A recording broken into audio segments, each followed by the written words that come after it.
Welcome back to Dronacharya IAS YouTube channel. This is our daily newspaper video, जहां हम रोजाना the Hindu newspaper के must read articles, ऐसे news articles जो कि हमारे एग्जाम परस्पेक्टिव से इंपॉर्टेंट हैं, उन्हें इस वीडियो में ब्रीफली डिस्कस करते हैं।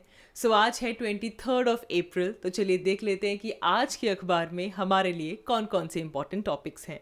तो आज हम सबसे पहले बात करेंगे स्टार कंपेनर के बारे में।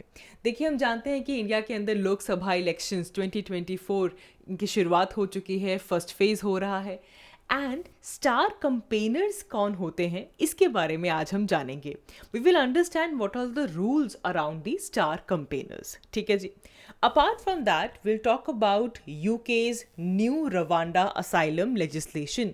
तो यूके के अंदर हम जानते हैं कि हम लगातार इसे फॉलो करते आते हैं कि यूके और रवांडा के अंदर एक असाइलम और इमिग्रेशन का एक डील होता है, एंड इसे यूके की सुप्रीम कोर्ट अनलॉफुल डिक्लेयर कर देती है।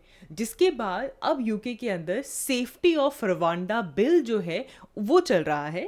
लगातार वहाँ पे उनके हाउस ऑफ कॉमन्स के अंदर वहाँ पे इसकी शुरुआत हो चुकी है। हाउस ऑफ लॉर्ड्स उसके ऊपर डिबेट एंड डिस्कशंस कर रहे हैं। तो वी विल अंडरस्टैंड कि ये यूके का जो न्यू रवांडा असाइलम लेजिस्लेशन है, इसके मेजर फीचर्स क्या हैं and what are the major objective of this particular legislation, और किस तरीके से जो सुप्रीम कोर्ट ने यूके की इसे अनलॉफुल डिक्लेयर किया था, किस तरीके से रवांडा को यहाँ पे as a safe country declare किया जा रहा है, इन सम पैरामीटर्स को हम यहाँ पे देखेंगे। एंड देन यूनाइटेड नेशंस के इंटरनेशनल लेबर ऑर्गेनाइजेशन ने एक रिपोर्ट रिलीज़ की है, जिसने ये कहा है कि हमारे जो वर्कर्स हैं they are facing the climatic hazards. मतलब ओवर 70% ग्लोबली जो वर्कर्स हैं they are expose to excessive heat. And आप देखिए कि इंडिया के अंदर, India is a tropical country, और हमारे पास कितनी बड़ी मैनुअल लेबर है।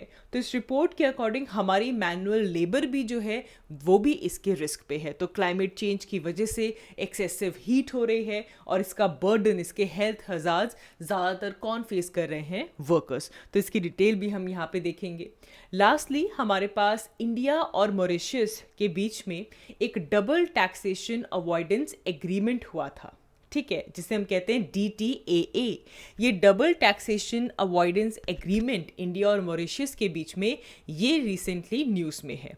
ठीक है, तो जानेंगे कि क्या वो ऐसी वजह है जिसकी वजह से ये जो पर्टिकुलर DTAA है, डबल टैक्सेशन अवॉइडेंस एग्रीमेंट, ये न्यूज़ में है।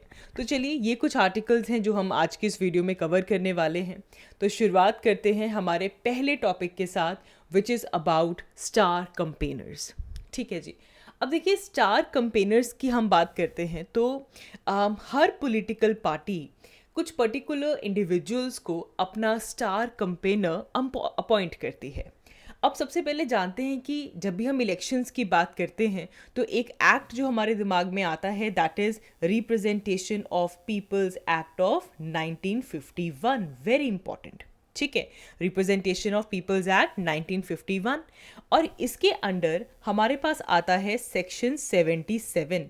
ये सेक्शन 77 के अकॉर्डिंग कोई भी political party, specially political party के जो लीडर्स होते हैं, उन लीडर्स को आप स्टार कंपेनर के तौर पे डेजिग्नेट कर सकते हैं। तो सबसे पहले तो representation act of representation of peoples act के अंदर सेक्शन 77 ये कहता है कि ओके, जो पॉलिटिकल पार्टी के जो लीडर्स हैं उनमें से कुछ पर्टिकुलर लीडर्स को स्टार कंपेनर्स डिक्लेयर किया जा सकता है। तो ऐसे केस में फ़र्क क्या पड़ता है? यहाँ पे पूरा का पूरा फ़र्क जो पड़ने वाला है, that is on the expenditure. अब जब कंपेनिंग होगी तो एक्सपेंडिचर भी होगा, खर्चा भी होगा। तो उसके खर्चे को लेकर एक डिफरेंट एक हमारे पास कुछ डिफरेंट रूल्स आ जाते हैं ऐसे लीडर्स के लिए जिनको स्टार कंपेनर डिक्लेयर किया गया हो। ठीक है, यूजुअली क्या होता है कि जो पॉलिटिकल पार्टीज होती हैं उनके टॉप लीडर्स को स्टार कंपेनर्स डिक्लेयर किया जाता है, लेकिन इसके अंदर सेलिब्रिटीज़ को भी इंक्लूड किया जा सकता है, किसी भी पर्सन को इंक्लूड किया जा सकता है एज द स्टार कंपेनर। ठीक है, अब देखिए, सिर्फ एक रिक्वायरमेंट है। एक रिक्वायरमेंट ये है कि जिस भी पर्सन को आप स्टार कंपेनर डिक्लेयर करते हैं, कोई पॉलिटिकल पार्टी कहती है कि ये हमारा स्टार कंपेनर है, that person has to be the member of that political party. उस पॉलिटिकल पार्टी का मेंबर होना चाहिए। ठीक है जी। अब देखिए रिप्रेजेंटेशन ऑफ पीपल्स एक्ट तो ये कहता है कि अगर हमारे पास कोई भी रिकग्नाइज्ड पार्टी है, if there is any recognised party, तो वो भी स्टार कंपेनर्स को अपॉइंट कर सकती है, और maximum 40 people can be there star campaigners. देख रहे हैं आप, अगर रिकग्नाइज्ड पार्टी है तो वो 40 लीडर्स को स्टार कंपेनर कह सकती है, और वहीं अगर कोई अनरिकग्नाइज्ड पार्टी है तो वो 20 पर्सन्स को अपना स्टार कंपेनर अपॉइंट कर सकती है, डिक्लेयर कर सकती है। तो देखिए नंबर में भी डिफरेंस है, रिकग्नाइज्ड 40 कर सकता है, अनरिकग्नाइज्ड 20 कर सकता है। ठीक है, और ये जो नेम्स हैं ये बताए जाते हैं इलेक्शन कमिश्नर को। अगर स्टेट के जो चीफ इलेक्शन ऑफिसर हैं, इलेक्टोरल ऑफिसर हैं, उनको बताए जाते हैं कि इस पर्टिकुलर स्टेट के अंदर ये हमारे स्टार कंपेनर्स हैं। ठीक है जी। अब देखिए बेनिफिट क्या है, ये यहाँ पे इंपॉर्टेंट बात है कि स्टार कंपेनर अगर किसी को कहा जा रहा है तो बेनिफिट क्या है। बेनिफिट ये है कि जो स्टार कंपेनर का जो एक्सपेंडिचर होता है, अब वो इधर उधर ट्रैवल कर रहे हैं, they would be travelling by air या फिर जो भी ट्रांसपोर्ट हो वो ट्रैवल वो कर रहे हैं पॉलिटिकल पार्टी का, वो उस पर्टिकुलर पर्सन के इलेक्शन एक्सपेंडिचर में काउंट नहीं होता, क्योंकि वो तो स्टार कंपेनर है, उसको अलग अलग जगहों पे जाना है, डिफरेंट रैलीज अटेंड करनी है। तो जो ट्रैवल का जो एक्सपेंडिचर होता है वो यहाँ पे उस पर्सन के एक्सपेंडिचर के अंदर काउंट नहीं होता। आपको मालूम होगी ये बात कि हर एक कैंडिडेट का वो कितना इलेक्शन के ऊपर अपना खर्चा कर सकते हैं, एक्सपेंडिचर कर सकते हैं, वो तय है। लोकसभा कॉन्स्टिट्यूएंसीज जो बड़ी स्टेट्स में हैं वहाँ पे लिमिट लगाई गई है ऑफ 75 लाख पर लोकसभा कॉन्स्टिट्यूएंसी, और वहीं अगर कोई स्मॉलर स्टेट्स हैं तो वहाँ पे लार्जर स्टेट्स में 95 लाख है और स्मॉलर स्टेट्स में 75 लाख लिमिट है। लेकिन स्टार कंपेनर की इस लिमिट के अंदर जो ट्रैवलिंग का जो खर्चा है वो यहाँ पे इंक्लूड नहीं किया जाएगा, क्योंकि वो स्टार कंपेनर है। ठीक है जी। अब देखिए ऐसा भी हो सकता है कि वो कहीं ऐसी जगह पे चले गए जो कि वो किसी अपने ही पार्टी के अंदर किसी और लीडर की सपोर्ट करने के लिए किसी और की रैली के अंदर जाकर वोट मांग रहे हैं, वोट फेच कर रहे हैं। तो ऐसे केस में क्या होता है कि अगर वो किसी और की हेल्प करने के लिए जा रहे हैं तो ऐसे केस में कि जो भी खर्चा होगा, जो भी एक्सपेंसेस होते हैं, वो उस पर्टिकुलर कैंडिडेट के अंदर काउंट होंगे जिनकी रैली के अंदर, जिनकी कॉन्स्टिट्यूएंसी के अंदर वो जाते हैं वोट मांगने के लिए। ठीक है जी। तो ये एक यहाँ पे इंपॉर्टेंट पर्सपेक्टिव है कि अगर स्टार कंपेनर कहीं पे भी बोर्ड करता है, कहीं पे भी लॉन्च करता है, तो ऐसे केस में जहाँ पे वो जिस पर्टिकुलर कैंडिडेट की कंपेनिंग के लिए गए हैं उनके अंदर वो एक्सपेंडिचर जो है वो काउंट हो सकता है। ठीक है जी। सो दिस इज़ व्हाट हमारे पास स्टार कंपेनर्स के अराउंड जो हैं वो रूल्स रहते हैं। अब देखिए सबसे बड़ा इशू जो यहाँ पे रेस किया जाता है वो ये है कि जो असेसमेंट की जाती है ना कि कितना खर्चा हुआ है रैलीज़ के अंदर, स्टार कंपेनिंग के अंदर, उसमें जो रेट लिस्ट है, जो प्राइस लिस्ट है, जो रेट कार्ड है जो कि इलेक्शन कमीशन का है, वो आज के जो प्रेजेंट करंट मार्केट रेट्स हैं उनके साथ पैरिटी पे नहीं है, वो शायद बहुत ज़्यादा कम है। तो इसीलिए कि रियली कितना एक्सपेंडिचर हुआ है उसे जज करना थ्रू द रेट कार्ड जो इलेक्शन कमीशन ने इशू किया है, वो वहाँ पे एक हल्की सी डिस्पैरिटी शो करता है, और इस चीज़ को बार बार इवन उठाया भी जाता है, तो वो इशू यहाँ पर भी आता है। एंड ऑफ कोर्स हमारे पास election commission is the highest authority, और उनके under representation of peoples act के अंदर सेक्शन 77 में इस तरीके से अगर स्टार कंपेनर्स को रिकग्नाइज किया जा सकता है, so that these are the major rules around this whole concept of star campaigning. ठीक है जी। आगे बढ़ते हैं। हमारा जो नेक्स्ट टॉपिक है दैट इज़ इम्पॉर्टेंट। यहाँ पे हम इंडिया और मॉरिशस के बीच में देयर वाज दिस प्रोटोकॉल जिसे कहा जाता है डबल टैक्सेशन अवॉइडेंस एग्रीमेंट। ठीक है, ये न्यूज़ में है। आप हेडलाइन देखिए, हेडलाइन क्या कह रही है, Mauritius is yet to ratify the tax treaty protocol. ठीक है, तो हमारे इनकम टैक्स डिपार्टमेंट ने ये कहा कि इंडिया और मॉरिशस का ये जो प्रोटोकॉल है डबल टैक्सेशन अवॉइडेंस एग्रीमेंट का, ये अमेंडेड प्रोटोकॉल है, अभी तक इसकी जो है रेटिफिकेशन जो है वो नहीं हुई है। Mauritius is yet to ratify this particular tax treaty protocol. ठीक है, अब थोड़ा सा इसका एक बैकग्राउंड जानते हैं। अब देखिए ये बिल्कुल नया टॉपिक नहीं है, बिल्कुल कोई नई चीज़ नहीं है। 1983 में इंडिया और मॉरिशस की गवर्नमेंट्स जो थी उन्होंने यूनानिमसली डिसीजन लिया that they will regarding this avoidance of double taxation. तो 1983 में इस जिसे हम DTAA कहते हैं, डबल टैक्सेशन अवॉइडेंस एग्रीमेंट, ये 1983 में government of India and government of Mauritius के ने ये डिसीजन लिया था। अब इसमें होता क्या है, इसमें कुछ बेनिफिट्स मिलते हैं। जो रेजिडेंट्स हैं दोनों ही स्टेट्स के, उनके कुछ बेनिफिट्स हैं। सबसे पहले यहाँ पे कुछ एग्जेम्प्टिंग टैक्स जो इनकम के ऊपर होता है, जो कि एक रेजिडेंट कंट्री में रहते हैं, उसके ऊपर कुछ रिलीफ दिया जाता है। ठीक है, so basically a resident country जो कि कि दूसरे कंट्री के अंदर अर्न करता है, सपोज करो कोई इंडियन है जो कि मॉरिशस के अंदर अर्न करता है, उसके ऊपर डबल टैक्सेशन ना हो तो कुछ रिलीफ जो है वो, कुछ टैक्सेस जो है वो एग्जेम्प्ट किए जाते हैं। ठीक है, एंड ऑल्सो कुछ टैक्स रेट्स जो हैं फॉर टैक्स पेयर्स, उनको थोड़ा सा लोअर विद होल्डिंग की जाती है, लोअर लिमिट रखी जाती है, ताकि वो कुछ लोअर अमाउंट में TDS पे करें अपनी इनकम के ऊपर। जो डिविडेंड्स हैं, जो फिर रॉयल्टीज़ हैं, उनके ऊपर कुछ एक हल्की सी lower withholding tax rates लगाए जाते हैं। इस एग्रीमेंट का मेन चीज़ ये है कि जो भी कॉन्ट्रैक्टिंग स्टेट्स हैं वो कुछ स्पेसिफिक रूल्स को फॉलो करें जो कि इंटरनेशनल इनकम के ऊपर लगते हैं, जो भी ऐसे रेजिडेंट्स जो कि किसी और स्टेट्स के अंदर जाकर काम कर रहे हैं या फिर अर्न कर रहे हैं। तो ये जो एग्रीमेंट है इसका मेन यही है कि कहीं पे भी अब्यूज़ ना हो, कोई एंटी अब्यूज़ प्रोविज़न जो है वो यहाँ पे प्रोवाइड किया जाता है। ठीक है, ताकि जो भी जेन्युइन रेजिडेंट्स हैं दोनों कंट्रीज़ के, जो कि एक दूसरे की कंट्री में जाकर रह रहे हैं और काम कर रहे हैं, पैसा कमा रहे हैं, उनका किसी भी तरीके से टैक्सेशन के थ्रू अब्यूज़ ना हो। ठीक है, अब ये सिग्निफिकेंट बहुत ज़्यादा है बिकॉज लार्ज नंबर ऑफ, अगर आप देखो FPIs हैं जो फॉरेन पोर्टफोलियो इन्वेस्टर्स हैं, फिर फॉरेन एंटिटीज़ हैं, वो अपनी इन्वेस्टमेंट इंडिया में करते हैं थ्रू मॉरिशस, एंड उसका एक मेन रीज़न है डबल टैक्सेशन अवॉइडेंस एग्रीमेंट। इसी यही वजह है कि जब हम देखते हैं कि इंडिया के जो फॉरेन पोर्टफोलियो इन्वेस्टमेंट्स आती हैं, जो भी FPIs आती हैं, उनका major source, rather fourth largest source कौन है, मॉरिशस है। यही रीज़न है the double taxation avoidance agreement. अच्छा, US is number 1, Singapore is number 2, Luxembourg is number 3 and Mauritius is number 4th source of foreign portfolio investments.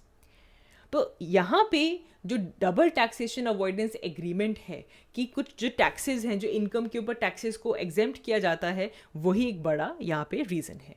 कुछ amendments हुई थी अभी रिसेंटली मार्च 2024 में, इंडिया और मॉरिशस ने कुछ अमेंडमेंट्स की थी in this double taxation agreement, जिसमें कि प्रिंसिपल पर्पस टेस्ट PPT इसे लाया गया था, जिसका एम है कि कहीं पे जो अगर कोई टैक्स अवॉइडेंस की कोशिश कर रहा है तो उसे किस तरीके से हम कर्टेल कर सकें। ठीक है, अब इसमें क्या है कि जो ट्रीटी के जो बेनिफिट्स हैं उनको डिनाई किया जाएगा ऐसे केस में अगर कोई अपना tax on interest of royalties या फिर डिविडेंड्स के ऊपर कोई टैक्स है उसकी रिडक्शन अगर हो रही है, तो ऐसे केस में जो ट्रीटी बेनिफिट है, कोई अगर टैक्स अवॉइडेंस करने की कोशिश कर रहा है तो उनको यहाँ पे एग्जेम्प्ट किया जा सकता है। तो इसको लेकर यहाँ पे हमारे पास जो है वो अमेंडमेंट्स की गई थी। लेकिन एज ऑफ नाउ जो न्यूज़ है वो ये है कि मॉरिशस है yet to ratify this particular tax treaty protocol. लेकिन एक आइडिया हमें यहाँ पे क्लियर हो गया है कि किस तरीके से इस डबल टैक्स अवॉइडेंस एग्रीमेंट की वजह से मॉरिशस से काफ़ी ज़्यादा, क्योंकि अब देखो मॉरिशस एक ऐसी लोकेशन बन गया है जहाँ पे जिसे नो टैक्स लोकेशन कह देते हैं या फिर लोअर टैक्स लोकेशन कह देते हैं, यहाँ पे टैक्स बेस बन जाता है, तो यहाँ से इन्वेस्टमेंट की जाती है कि उतना हमें टैक्स पे ना करना पड़े। That is one country as Mauritius. आगे बढ़ते हैं, यूनाइटेड नेशंस के इंटरनेशनल लेबर ऑर्गेनाइजेशन की रिपोर्ट आई है जिसमें ये कहा गया है कि अगर हम ग्लोबली देखें तो ग्लोबली हमारे 70% जो वर्कर्स हैं they are expose to excessive heat. Excessive heat, rising temperature हम देख रहे हैं, climate change, temperature is rising, तो इसका जो इम्पैक्ट है वो वर्कर्स के ऊपर पड़ रहा है। अगर देखा जाए, एक्सपोजर देखा जाए तो 2020 और 2000 के बीच का जो 20 सालों का पीरियड है उसमें 34.7% एक्सपोजर का जो एस्टिमेट है उसमें इंक्रीज आया है। ILO की रिपोर्ट आई है, इसका नाम है ensuring safety and health at work in changing climate. अब देखिए यहाँ पे हम इंडिया की बात करें, देखो India which is a hot country, है ना, हम हॉट रीजन में लाई करते हैं, क्लाइमेट चेंज की वजह से क्रॉनिक किडनी डिजीजेस, इसका जो एपिडेमिक है वो काफ़ी ज़्यादा बढ़ चुका है। अननोन रीजंस की वजह से, अननोन एटियोलॉजी की वजह से जो किडनी डिजीज़ है उसका नंबर बढ़ चुका है, जो हैवी मैनुअल लेबर करते हैं स्पेशली उनके अंदर। अब इसी चीज़ को लेकर इवन लास्ट वीक हमारे जो union ministry of labour and employment है, इन्होंने भी सारी स्टेट्स को कुछ एडवाइजरीज दी थी कि हमारे जो वर्कर्स फैक्ट्रीज में काम कर रहे हैं, माइंस में काम कर रहे हैं, कंस्ट्रक्शन साइट्स में काम कर रहे हैं, उनकी सेफ्टी को लेकर कुछ हमें एडवाइजरीज मिली थी। क्योंकि देखो, हीट वेव, हम कह रहे हैं कि इस साल काफ़ी हीट वेव आने वाली है, तो इसको देखते हुए एडवाइजरीज इशू की गई, जिसमें कि इंश्योर किया गया कि उनके पास ड्रिंकिंग वाटर हो, उनके वर्किंग आवर्स को रीशेड्यूल किया जा सके ताकि ज़्यादा सन के टाइम में, स्कॉर्चिंग हीट के टाइम पे जो लेबरर्स हैं वो काम ना करें। अब आप देखिए, billions of workers they are expose to these climate changes hazard. इतनी ज़्यादा हीट, एक्सेसिव हीट के अंदर काम हो रहा है, they are expose to solar UV radiations, जिसकी वजह से स्किन कैंसर जो है उसका जो रेट है वो बढ़ चुका है। There so many outdoor workers जो कि एयर पोल्यूशन के रिस्क को फेस करते हैं। तो यूवी रेडिएशन का रिस्क, एयर पोल्यूशन का risk, and then also parasite और वेक्टर बॉर्न डिजीजेस का जो इम्पैक्ट है वो भी वर्कर्स के ऊपर बहुत आ रहा है। तो ओवरऑल हम ये कह सकते हैं कि climate change is having a negative impact on our employment. It is leading to job loss. इससे जो बिजनेसेस का जो एसेट्स है उसको डैमेज ये कर रहा है, बिजनेसेस जो है वो इंटरप्ट हो रहे हैं, ये लेबर्स की जो प्रोडक्टिविटी है उसे डिक्रीज कर रहा है, and ultimately it is forcing migration also. International labour organisation के अकॉर्डिंग ये जो क्लाइमेट चेंज है, it is threatening the whole ecosystem. There's so many people who are dependent upon jobs like farming, forestry, fishery, लेकिन climate change इन सब के ऊपर impact कर रहा है। And most of जो risk है that is from the excessive heat। जो outdoor workers हैं, जो physically demanding jobs हैं, उनके ऊपर इसका impact है। इवन जो इंडोर वर्कर्स हैं, अगर वो पुअरली वेंटिलेटेड एरियाज के अंदर काम कर रहे हैं जहाँ पे टेम्परेचर रेगुलेटेड नहीं है, उनके ऊपर इसका इम्पैक्ट है। सो agriculture, environmental goods and services, construction, manufacturing, कितने ही ऐसे सेक्टर्स हैं जहाँ पे वर्कर्स इन्वॉल्व हैं जो कि क्लाइमेट चेंज इम्पैक्ट्स के हाई रिस्क को फेस कर रहे हैं। तो यही रिपोर्ट में यहाँ पे हाईलाइट किया गया है। Moving ahead, Rwanda deportation flights in 10 to 12 weeks. अब क्या हो रहा है यूके के अंदर? यूके में पार्लियामेंट्री वोटिंग चल रही है on this very highly controversial legislation, जो कि यूके रवांडा इमिग्रेशन या फिर असाइलम की डील है। ठीक है, अब क्या है यहाँ पे कि एक नया बिल आया है यूके के अंदर जिसे कहा जाता है the safety of Rwanda asylum and immigration bill. ठीक है, अब इसमें मेन प्लान ये है कि जो इलीगल माइग्रेंट्स यूके में आए हैं उनको रवांडा भेजा जाए। ठीक है, and this plan was announced by the previous prime minister of UK, the Boris Johnson.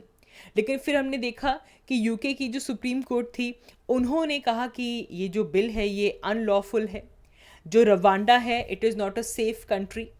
तो जिसके बाद क्या हुआ, जो करंट वर्जन बिल का आया है इसमें रवांडा को सेफ कंट्री डिक्लेयर किया गया है ताकि जो असाइलम सीकर्स यूके के अंदर आए हैं उनको रवांडा भेजा जा सके।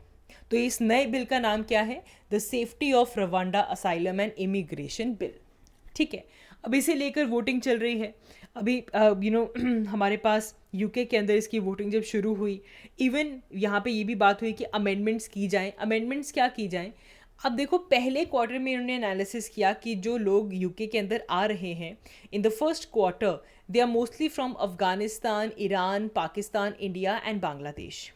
अब इसमें पार्लियामेंट ने एक चीज़ ये की है कि जो लोग तो अफगानिस्तान से आ रहे हैं, स्पेशली ऐसे Afghan asylums those who have helped the British operations in Afghanistan, उनको यहाँ पे इस असाइलम डील से बाहर रखा जाए।